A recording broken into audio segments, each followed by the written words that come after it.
Salut à tous pour mon retour après quelques mois. Je n'ai pas fait de vidéo depuis tout ce temps car j'avais un peu la flemme. Une des raisons du pourquoi j'ai donné le nom à cette chaîne. J'avais pas trop de motivation et j'avais souvent envie de faire autre chose. Et aussi que peut-être ça a un lien avec le sujet de la vidéo. Je pense que beaucoup d'entre vous ne doivent pas comprendre le titre. Mais vous inquiétez pas, vous allez tout comprendre à la fin de la vidéo. Mais avant ça, petit instant promo. Je déconne. Alors plus sérieusement, je vais pas trop perdre de temps et expliquer le sens du titre. Il y a une certaine question que je me pose depuis quelques mois. Est-ce que j'aime toujours la fiction? Que ce soit les films, les séries, les mangas, etc. Je me dis, est-ce que j'aime toujours ça? Je m'étais jamais vraiment pris la tête avec cette question jusqu'à récemment. Elle était toujours là, mais j'y pensais quelques secondes. Mais là où je me suis posé la question sérieusement, c'était pendant la séance de Black Panther. Car je trouvais le film un peu trop long au moment où je me la posais. La question exacte à ce moment-là, c'était, est-ce que j'aime toujours les films? Car d'habitude, j'aime bien les trucs qui prennent leur temps pour bien expliquer. Après, c'est peut-être un autre problème qui vient du film en lui-même, mais ça, c'est un autre débat. Je me suis posé la question car je ne ressentais plus la même chose que quand j'allais voir un film du MCU. Pourtant, j'ai eu des émotions pour Black Panther. Après, ce qu'on se dit logiquement, c'est que j'ai aimé. Mais c'est plus compliqué que ça. Car depuis un moment, un peu plus de 6 ans, je fais des vidéos sur YouTube. J'avais commencé par des vidéos comiques, ceux qui les ont vues savent de quoi je parle. Elles sont toujours dispo d'ailleurs. J'ai même commencé avant cette chaîne, où j'avais commencé dans mes plus vagues souvenirs par une analyse de l'opening 9 de Naruto Shippuden, qui n'est pas dispo sur YouTube car je sais pas pourquoi, mais je dois l'avoir dans mes dossiers quelque part. Après, je suis parti sur autre chose, mais je ferai une vidéo sur mon parcours YouTube. Mais tout était lié à la pop culture, à la fiction. Et là où j'ai commencé avec les films, c'était il y a 4 ans pour annoncer les persos qui seraient présents dans Avengers 4. Et la vidéo d'après est la vraie première critique que j'ai faite. C'était sur le Spider-Man du MCU. Et j'ai d'ailleurs fait une critique de chaque film Spider-Man qui sont dispo sur la chaîne. Et c'est là que j'ai commencé à critiquer les films, etc. jusqu'à aujourd'hui sur YouTube. Je précise bien sur YouTube, car dans la vie de tous les jours, je critiquais les films avant tout ça. Pas comme maintenant, mais c'était le cas quand même. Là où j'ai commencé à avoir un avis critique, c'était vers... je suis pas sûr à 100%, fin collège, début lycée, peut-être même un peu avant. Ça s'est construit doucement, donc je me souviens plus trop, mais c'était vers cette période-là. Parce que avant je lisais, je regardais des films parce que j'aimais ça. Ce qui est tout à fait normal. D'ailleurs, depuis tout à l'heure, j'ai l'impression de raconter toute ma life, mais c'est le cas. Mais on dirait que c'est une perte de temps, ce qui n'est pas le cas. Mais déjà, je raconte pas toute ma vie, mais juste les parties importantes qui sont liées à la fiction pour mieux répondre à la question. Je suis sûr que beaucoup penseront que j'ai eu une super note au bac de français, mais pas du tout. J'ai eu 2. Mais bref. Donc pendant une grande partie de ma vie, j'ai aimé la fiction et même passionné. Mais normalement, avec toute la collection que j'ai derrière, on devrait se dire que ça n'a pas changé. Vous inquiétez pas, je vais tout vous dire. Et ce qui m'a fait plus concentrer sur la question, c'est Quentin Tarantino. Je sais pas si vous avez vu l'info sur les réseaux, mais Mr Tarantino a dit que l'ère actuelle du cinéma est l'une des pires de l'histoire. Et encore plus récemment, il a critiqué le MCU, comme Martin Scorsese il y a quelques années. Mais le cas du MCU, je vais en parler vite fait. Car il y a quelques temps, j'ai fait 2 vidéos pour parler des qualités et des défauts du MCU. Mais j'en ferai un remake quand j'aurai l'envie et le temps. Donc, pour revenir à Tarantino, Scorsese et le MCU, je pense que c'est en grosse partie à cause de ce dernier que je me pose la question, est-ce que j'aime toujours la pop culture? Comme c'est populaire et la majorité des gens aiment ça. Car j'ai commencé à voir de plus en plus les défauts, je dirais vers Thor Ragnarok et Infinity War, même si j'aimais bien les deux. Et ce que disent Scorsese et Tarantino, bah c'est vrai. Comme pour Thor Love and Thunder, le film est vraiment pas ouf. Mais la plupart des gens l'aiment car c'est le MCU. Et moi, même si je vais voir les films en grande partie au ciné, je me laisse pas influencer facilement. Dernièrement, on voit beaucoup trop que c'est du fond vert derrière les acteurs, même dans les séries. Du coup, je rejoins ce que dit Tarantino, mais pas que pour le cinéma. Je vais parler du gros problème actuel dans les productions, le wokisme. Moi, je suis quelqu'un qui accepte tout, que tu sois gay, noir, blanc, etc. Et ce qu'essaie de faire beaucoup de productions, c'est mettre des gens de couleur pour les quotas, quitte à mal adapter. Parce que le gros problème, ce n'est pas les acteurs et actrices, c'est le pourquoi ils sont là. Dans Black Panther par exemple, c'est normal que le casting soit majoritairement noir. Ça me choque pas, c'est logique en fait. Mais le problème, c'est le public qu'il y a derrière qui en font des caisses, quitte à placer le film en parfait, alors que c'est très loin d'être le cas. Mais on va pas en parler ici. Et pour moi, ça nuit à l'avancée du non-racisme et toutes ces choses. Pareil pour les homosexuels. On essaie de trop forcer avec la minorité et c'est pas du tout la chose à faire. Ce n'est pas du tout naturel dans ce que l'on voit. Par exemple, dans la série Supergirl, si vous avez pas vu la saison 2, ça va vous spoiler, même si c'est pas giga important, bah en fait, on force sur l'homosexualité d'Alex, la sœur de Kara. On fait tout un épisode pour qu'elle fasse son coming out. En soi, ça me dérange pas tant que ça. Parce que cet épisode-là, ça va encore. Le truc qui me dérange, c'est qu'on force ses relations parce qu'elle est lesbienne. Et le truc qui est dérangeant aussi, c'est que ce n'est pas le personnage principal. Et on ne force pas autant les relations de Kara, ce qui aurait été plus logique. Mais trop aussi, car ce serait trop gnangnan. Car c'est CW, on les connaît.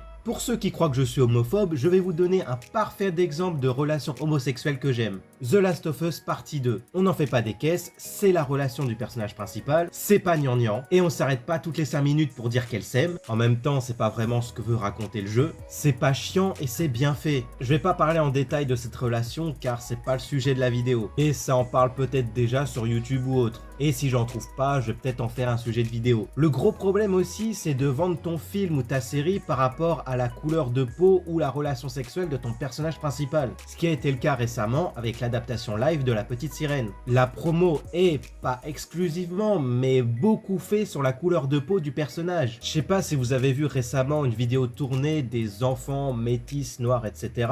qui réagissaient à la bande-annonce de La Petite Sirène. Le seul truc qu'ils ont retenu de la bande-annonce, c'est quoi ? Elle est noire et elle a des locks. Bon, ça fait 2 trucs, mais bref. C'est le gros problème. Et c'est pas ce forçage qui va faire avancer les choses. Je sais même pas si ça se dit forçage.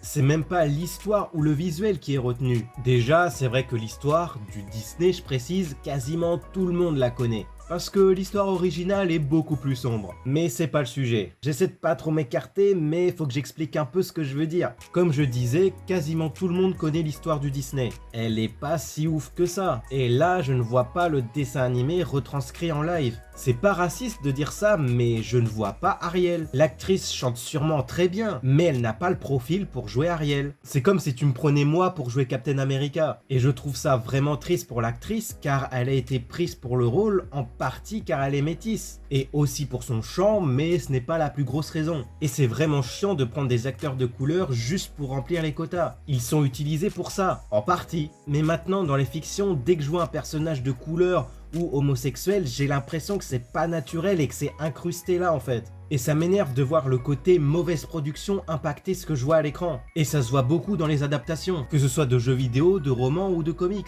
Et même dans ces derniers, ils sont en train de faire des conneries en ce moment. Changer l'orientation sexuelle de son personnage ou son sexe pour pas grand chose. Ces personnages créés n'ont rien d'intéressant et sont juste gays ou noirs. Pour ceux qui croient que je suis homophobe et raciste, j'ai donné un très bon exemple plus tôt concernant l'homosexualité. Mais pas du côté couleur de peau. Les très bons exemples de personnages noirs, il y a Falcon, Blade, Miles Morales, Black Lightning, Jon Stewart et plein d'autres. En reprenant l'exemple de The Last of Us, Marlène et les 2 frangins sont de très bons persos, même si on les voit pas beaucoup. Et on n'en fait pas trop avec leur couleur de peau. Je vois des personnages. Je finis avec cette partie en faisant une transition parfaite. The Walking Dead. Pourquoi cette série ? Car on a des personnages de couleur intéressants et on n'en fait pas trop avec leur couleur. En soi, c'est une adaptation des comics, même si la série s'en est beaucoup éloignée. Mais on n'apprécie pas Michonne pour sa couleur de peau, mais pour son personnage et ce qu'elle raconte. Yumiko, Aaron, pareil. Ils sont présentés comme des persos et pas des homosexuels. Et ils sont plutôt intéressants. Je peux en parler d'autres, mais je vais changer de sujet en restant sur la même série. Je veux parler du côté mauvaise production. C'est pas vraiment ça, mais vous allez comprendre. Je veux révéler 2 cas dans The Walking Dead. Carl et Simon. Alors à partir de là, je vais spoiler les événements à partir de la saison 8. Alors si vous n'avez pas vu, skippez jusqu'au timecode indiqué. Donc commençons par Carl. Vous savez que Carl meurt au cours de la saison 8. À l'époque, j'ai vu le pourquoi du comment ils ont décidé de tuer le personnage. Pour de très bonnes raisons. C'était que l'acteur voulait continuer ses études. C'est ce qui m'est resté dans la tête pendant plusieurs années. Mais jusqu'à récemment, j'ai fait mes recherches et j'ai trouvé la vraie raison de la mort de Carl. Chandler Riggs voulait bien faire ses études, mais il voulait aussi tourner The Walking Dead en même temps. Mais ça a été une décision de l'ancien showrunner de la série qui avait besoin de donner à Rick une motivation pour garder Negan à terre. L'idée n'est pas vraiment inintéressante, mais c'est dommage. Car Carl avait beaucoup d'histoires à raconter et qui sont présentes dans le comics, que je n'ai pas encore lu, car Carl ne meurt pas dans le comics.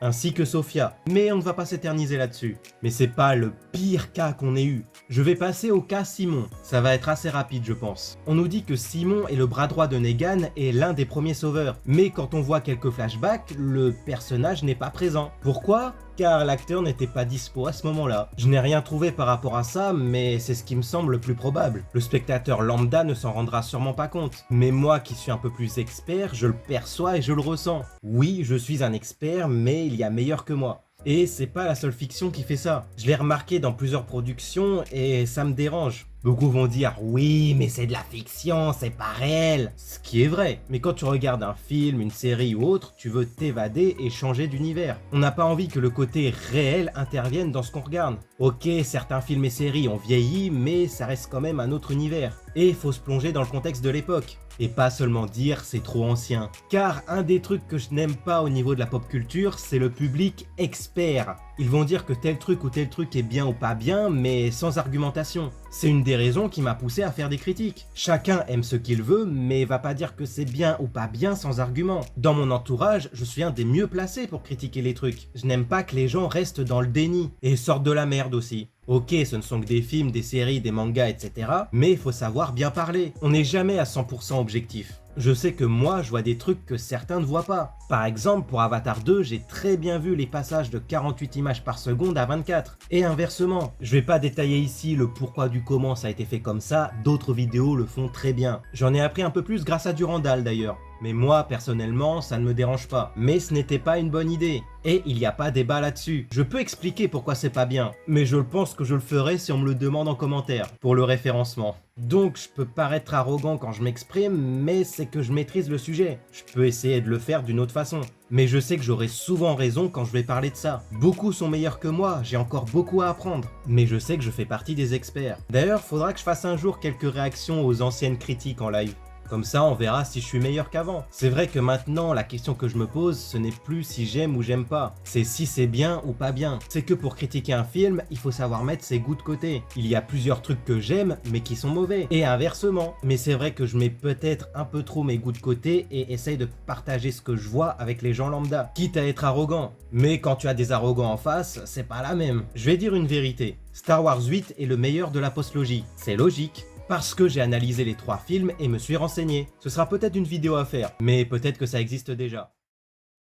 C'est vrai que j'ai parlé en partie des films et séries, mais pas des mangas. Je pense que ça va pas être aussi long car il n'y a pas grand chose à dire. Alors maintenant dans les mangas ou dans la fiction en général, il n'y a pas trop de renouveau. La plupart du temps, quand les gens parlent de manga, c'est le shonen, car c'est le type le plus connu. Et le schéma est souvent le même, mais l'histoire et l'univers ne vont pas être la même. Par exemple, Fairy Tail ne raconte pas la même chose que One Piece, mais est similaire dans la façon de mettre en scène des situations. Je peux prendre ça avec tout, mais je veux pas m'éterniser. C'est vrai qu'on va beaucoup retrouver les mêmes choses dans les shonen, et même dans d'autres types de mangas, mais un peu moins. Dans les shoujo, les romances vont être similaires, mais pas pareilles. Les seinen un peu moins.